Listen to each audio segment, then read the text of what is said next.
Hello everybody, welcome back. This is Navneet. और आज की वीडियो में हम 1D मोशन का ही कुछ अच्छे क्वेश्चंस को देखेंगे और समझेंगे उन्हें कैसे हम सॉल्व करते हैं। तो पहला क्वेश्चन जो है हमारा, an object moves 9 metre in first 3 second, 11 metre in next 3 seconds and 7 metre in last 3 second. So what is its average velocity. ये कह रहे हैं कि कोई पार्टिकल है या कोई ऑब्जेक्ट है जो पहले 3 सेकंड में 9 मीटर चलता है, फिर अगले 3 सेकंड में 11 मीटर चलता है, फिर लास्ट के जो 3 सेकंड्स हैं उसमें ये 7 मीटर के डिस्टेंस कवर करता है। तो इन्होंने पूछा है average velocity, sorry average speed क्या है। यहाँ पे स्पीड होगी, sorry for the typo, but यहाँ पे स्पीड होनी चाहिए, एवरेज स्पीड पूछी है। तो अब देखो, एवरेज स्पीड का जो फॉर्मूला हमने पढ़ा है वो होता है total distance divide by total time.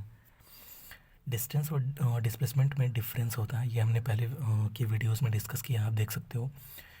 तो हमें यहाँ पे जब एवरेज स्पीड की बात होती है तो डिस्टेंस से मतलब होता है total distance upon total time. तो यहाँ पे हमें एवरेज स्पीड कैलकुलेट, ये स्पीड होगी, वेलोसिटी नहीं होगी। तो यहाँ पे हमें एवरेज स्पीड कैलकुलेट करनी है। तो जो एवरेज स्पीड का फॉर्मूला होता है वो होता है total distance upon total time. जब ये पार्टिकल 3 मीटर पहले 3 सेकंड में 9 मीटर चलता है, नेक्स्ट 3 सेकंड्स में 11 मीटर चलता है, फिर लास्ट 3 सेकंड्स में 7 मीटर चलता है, तो टोटल डिस्टेंस इसने कवर कितना किया। पहले 3 सेकंड में ये 9 मीटर, फिर 11 मीटर चलता है, तो 9 + 11, और लास्ट में 7 मीटर चलता है, तो 9 + 11 + 7 ये हो गया टोटल डिस्टेंस। देखो, डिस्टेंस कभी घट नहीं सकता, डिस्टेंस हमेशा ऐड होता है, ठीक है। अगर बात यहाँ पे डिस्प्लेसमेंट की होती तो ये पता होना ज़रूरी था कि पार्टिकल की डायरेक्शन क्या है, किस डायरेक्शन में वो मूव कर रहा है। क्या ऐसा तो नहीं है कि वो पार्टिकल एक स्ट्रेट लाइन में चला, फिर कहीं रेस्ट लिया, फिर रिवर्स डायरेक्शन में वो मूव करने लगा। तो यहाँ पे डिस्प्लेसमेंट सबको हम डायरेक्टली ऐसे जोड़ नहीं सकते, तो वहाँ पे डिस्प्लेसमेंट कैलकुलेट करने में प्रॉब्लम हो जाएगी जब तक मोशन के बारे में हमें पता ना हो। लेकिन यहाँ पे बात एवरेज स्पीड की हो रही है, तो हमें डिस्टेंस से मतलब है, और डिस्टेंस कभी भी घट नहीं सकता, डिस्टेंस हमेशा इंक्रीज़ करेगा, मतलब सबको जोड़ना ही पड़ेगा डिस्टेंस के लिए। तो चाहे वो रिवर्स डायरेक्शन में मूव करे या किसी भी डायरेक्शन में मूव करे, डिस्टेंस को हम ऐसे ब्लाइंडली ऐड कर सकते हैं, नो प्रॉब्लम। तो 9 मीटर + 11 + 7, ये बहुत इंपॉर्टेंट बात अभी मैंने डिस्कस किया, इसको ध्यान रखना। तो 9 + 11 + 7 हो गया टोटल डिस्टेंस, और टोटल टाइम तो पता ही हमें, 3 मतलब टोटल 9 सेकेंड्स। तो यहाँ पे जो सम करने पे हमें मिलेगा 27, और this will become 9, so the average speed will become 3 metre पर सेकेंड। तो यहाँ पे जो एवरेज स्पीड होगा वो होगा 3 मीटर पर सेकेंड। अगला जो क्वेश्चन है हमारा, body travels along a circular path of radius 70 metre after travelling half a revolution in 20 seconds, find the average speed and average velocity. तो यहाँ पे कह रहे हैं कि कोई पार्टिकल है जो सर्कुलर मोशन में ऐसे मूव कर रहा है, सर्कुलर मोशन में, ठीक है। इसकी रेडियस दी हुई है हमें 70 मीटर्स। तो ये जो आर है, सर्कुलर पाथ का जो रेडियस है वो है 70 मीटर। अब ये करें after travelling half a revolution in 20 seconds, तो इनडायरेक्टली इन्होंने क्या दिया कि इसका टाइम पीरियड दे दिया है, कि मतलब ये पूरा सर्कुलर मोशन कितने सेकेंड्स में ये पूरा कर रहा है। इन्होंने कहा कि after travelling half a revolution in 20 seconds, मतलब वो यहाँ से अगर शुरू करें तो यहाँ से यहाँ आने, मतलब आधा सर्कल पूरा करने में, आधा सर्कल कंप्लीट करने में उसे 20 सेकेंड्स लगते हैं। तो कंप्लीट सर्कल पूरा सर्कल कंप्लीट करने में इसे 40 सेकेंड्स लगेंगे।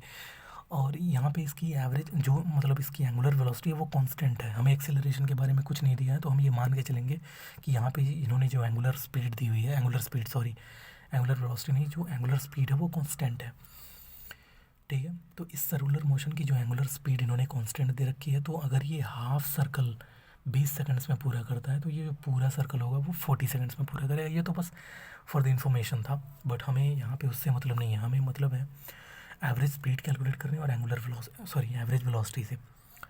तो एवरेज स्पीड क्या होती है, एवरेज स्पीड जो होती है total distance divided by total time होती है, और जो एवरेज वेलोसिटी होती है वो होती है total displacement divided by total time. अब इसमें कैच क्या है, कैच ये है कि हमें ये जानना है कि सपोज हाफ सर्कल वो इस पोजीशन से, this is A and this is B, मतलब ये पार्टिकल अपना हाफ सर्कुलर मोशन ए से बी जाके पूरा करता है, सपोज कोई भी पाथ आप ले सकते हो, बस हाफ सर्कल ये पूरा करना चाहिए, ठीक है। तो हमने ये मान लिया कि ये ए से शुरू करता है और बी तक जाता है, ये हाफ सर्कल टोटल हुआ। अब डिस्प्लेसमेंट देखना है। देखो डिस्प्लेसमेंट का जो डेफिनेशन हमने पढ़ा कि ये डिस्प्लेसमेंट को हम कैलकुलेट कैसे करते हैं। कोई भी पार्टिकल का जो भी मोशन होता है वो इनिशियली यहाँ से मान लो ये इसने शुरू किया और इसे मूव करते करते बी तक पहुँचा। तो डिस्प्लेसमेंट जो हमने पढ़ा इनिशियल से फाइनल पोजीशन के बीच की जो स्ट्रेट लाइन होती है, तो ये जो डिस्टेंस होता है वही डिस्प्लेसमेंट होता है। ये इसको समझने का सबसे आसान तरीका है कि अगर ये पॉइंट ए है, इनिशियली यहाँ से शुरू किया इसने और सर्कुलर पाथ पे मूव करते करते बी पे पहुँचा, तो इसकी जो डिस्प्लेसमेंट होगी वो होगी ये इनिशियल टू फाइनल। अगर ये पार्टिकल ए से शुरू करके बी तक जिगजैग ऐसे किसी भी मोशन में मूव करके बी तक पहुंचता, चाहे वो सर्कुलर मूव करे या किसी भी पाथ पे ऐसे किसी भी आर्क पे या किसी भी एंगल पे किसी भी पाथ पे मूव करके बी तक पहुंचता, उसका डिस्प्लेसमेंट हमेशा सेम होता और वो होता 2r, ये r और ये r 2r।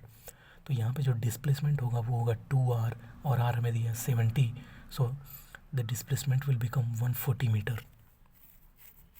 ये समझने वाली बात है। ए से बी अगर ये मूव कर रहा है किसी भी पाथ पे मूव करे, displacement is path independent, distance is path dependent, but displacement is path independent. Path पे डिपेंड नहीं करता, डिस्प्लेसमेंट इनिशियल और फाइनल पोजीशन पे डिपेंड करता है। तो इनिशियली इसने यहाँ से स्टार्ट किया और इस पाथ पे मूव करते करते बी पे पहुँचा, तो डिस्प्लेसमेंट होगा ये, और ये रेडियस आर दी हुई है तो ये भी आर होगा और ये भी आर होगा। तो यहाँ से यहाँ टोटल जो इसका डायमीटर होगा वो 2r होगा और डायमीटर ही डिस्प्लेसमेंट होगा इस केस में।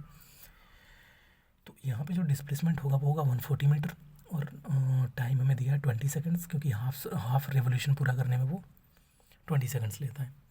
तो हमें डिस्प्लेसमेंट भी पता है, टाइम इंटरवल भी पता है, तो हम एवरेज वेलोसिटी बहुत आसानी से कैलकुलेट कर सकते हैं। अब हमें एवरेज स्पीड के लिए हमें डिस्टेंस चाहिए, यहाँ से यहाँ इसने डिस्टेंस कितना कवर किया। तो हमें पता है एक सर्कल का जो ये टोटल सर्कमफेरेंस होता है वो होता है 2πr, ठीक है, होता है 2πr। तो सर्कल का जो suppose this is a circle और इसका ये जो पूरी लेंथ होती है, पूरी सर्कमफेरेंस होता है 2πr। तो आधा कितना होगा, इसके सर्कमफेरेंस का आधा ही तो है ये, ये जो पार्ट है वो 2πr का आधा ही तो है। तो कितना होगा 2πr/2, this will become πr। तो ये जो πr होगा वो ये पार्ट होगा और यही डिस्टेंस होगा। डिस्टेंस पाथ डिपेंडेंट होता है, किस पाथ पे ये मूव कर रहा है उस टोटल पाथ लेंथ जो होती है वो डिस्टेंस होती है। तो यहाँ से ये पूरे सर्कल की जो पाथ लेंथ है 2πr है, तो यहाँ से इसके आधे सर्कल की जो पाथ लेंथ होगी वो कितनी होगी, πr होगी। तो डिस्टेंस जो होगा वो होगा πr, ठीक है। तो एवरेज स्पीड जो होगी total distance that is πr divide by total time interval. तो एवरेज स्पीड जो होगी वो πr divide by delta T that is time interval. और पाई 22/7 अगर हम रखें और r दिया है 70 और टाइम इंटरवल 20 सेकेंड्स दिया है, तो ये कैंसिल होगा और ये बनेगा 220 डिवाइड बाई 20, तो 11 मीटर पर सेकंड होगा हमारा एवरेज स्पीड। और एवरेज वेलोसिटी के लिए हमें कुछ करना ही नहीं है। एवरेज वेलोसिटी के लिए हमें क्या करना है, एवरेज वेलोसिटी में हमें तो डिस्प्लेसमेंट पता था 140 और ये पता था हमें टाइम इंटरवल। इसे सॉल्व करेंगे तो कितना होगा 7 मीटर पर सेकंड हमारा होगा एवरेज वेलोसिटी और 11 मीटर पर सेकंड होगा एवरेज स्पीड।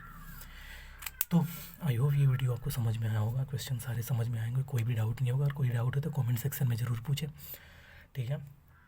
और चैनल को सब्सक्राइब, शेयर और लाइक करना ना भूलें। थैंक यू, मिलते हैं नेक्स्ट वीडियो में।